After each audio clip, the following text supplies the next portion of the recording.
Hey, Zion, for the past 3 weeks, we have been having trial run of our services, of having people back in the sanctuary, gathering together again. And it was a joy to see people here again. It's been a lonely few months with just a small music team, but having your presence here again, having your smiling faces, visiting with you after the parking lot, the last few weeks have been an utter and complete joy for me, and I know for many of you as well.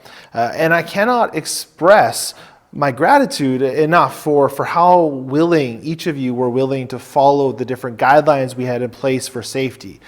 We had 100% mask wearing. Everyone was willingly following the directions of the ushers. I'm so grateful for our volunteers who've given their time and their energy to help ensure that everyone has a positive experience here while ensuring everyone's safety and sanitizing everything afterwards. Overall, I think these 3 weeks of trial services have been a success. But now that we've wrapped up these services, you're probably wondering, okay, what's next? In the early communication, we'd been saying, all right, we're going to have a preparation phase, then we're going to have a 3-week trial, and then we're going to relaunch. And we had tagged on that for the relaunch September or October. This was to give us the room that we needed to make any major changes and to accommodate any big shifts and changes in the province or city's guidelines. But you know what? We don't feel like we're in a position where we need to wait. There's some small tweaks that we've been making and some that you're going to hear soon, but no holistic changes. We feel that we can safely move forward with resuming services every Sunday, and that's going to start this Sunday, August 30th. And so we're ready to continue gathering. We're committing to gathering weekly.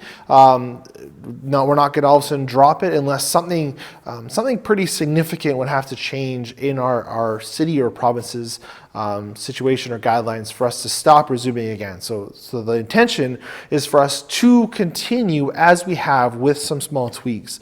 Still looking forward to that day when we're more back to normal than what we are right now. But let me share with you a couple of these small tweaks that we're looking to make. The one is about our RSVP process. The RSVP is open for the next 3 services, so starting on the 30th, and I think it's the 6th and the 13th. You can RSVP online. We're using the same program that we've used, but we're doing it a little bit different. Previously, you've been indicating what type of pew you wanted, whether that was a large pew or a small pew. We've scratched that.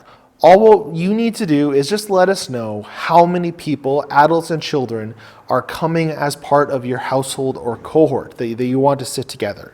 And then we'll take care of the dispersing to what size of pew everyone's going to get. And then the seating will still happen the same way, and that'll be when you arrive, that will determine where you're sat. We're not going to be assigning specific seating, but it's going to clean up the process a little bit. It's going to be a little bit less confusing and allow us to move things a little bit so that we can have a little bit more people here on a Sunday morning. So what we've been doing the last couple weeks is if people had signed up as just 2 people, we've been having them sharing one of our center pews with another smaller household, a single or a couple, sitting at the far ends of the pew. There's still a lot of good physical distancing there, but it's allowed us to have a few more households. We found that our side pews, the ones for smaller cohorts and families, those were filling up really quick. So this new way of RSVPing makes it a little cleaner. There's another video that you can find on the church website or in this email that you probably found the link to this one for, that I show you how to RSVP. So be sure to give that video a look. The other tweak that we're making is about singing. This has been one of the hardest things of gathering is being together, being in this building, in this room. And the music teams have been doing such a great job leading us in worship and singing songs, and it's been, I've caught myself singing without even realizing it. And so we've been looking at the guidelines, we've been talking with other churches, and what we are going to do is we're going to open the door for people to sing if they're wearing masks. If you come and you're not wearing a mask, we will, and you're singing, we will come up to you and ask you not to sing.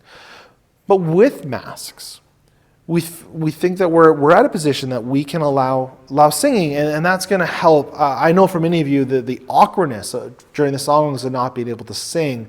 This is going to be just one more small step toward normalcy here on a Sunday morning. We're also going to be doing, looking to do some more volunteer training. We're setting up the next round of volunteer training happening on September 2nd and on September 5th.